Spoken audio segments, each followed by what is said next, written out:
Mastering adverb clauses. When not to use commas. Hello, learners. Today we're diving into a very specific yet crucial topic in English grammar. We're going to be talking about adverb clauses and when we do not use commas with them. Yes, you heard it right.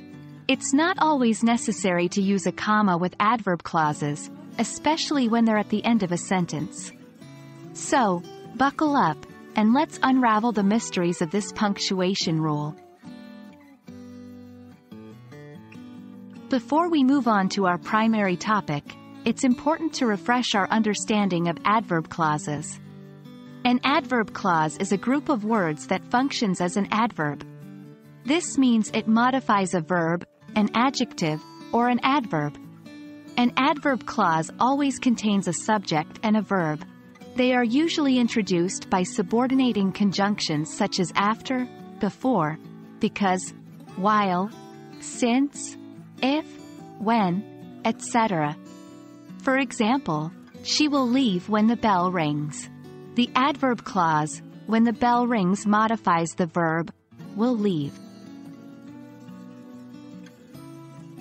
The general rule for punctuating adverb clauses is that when the adverb clause is at the beginning of the sentence, we use a comma to separate it from the main clause.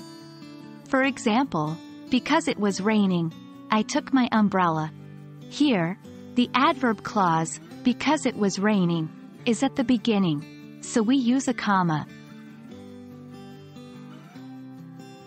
Now, let's get to the crux of our discussion. When an adverb clause comes at the end of a sentence, we usually do not use a comma to separate it from the rest of the sentence. For example, I took my umbrella because it was raining. Notice the absence of a comma here. Why is this?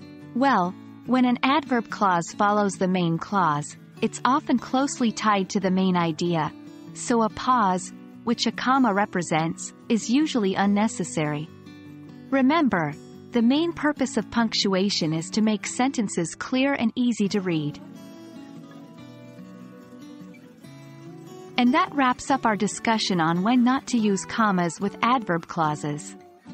Remember, no rule in English is without exceptions, but most of the time, if the adverb clause is at the end of the sentence, you won't need a comma.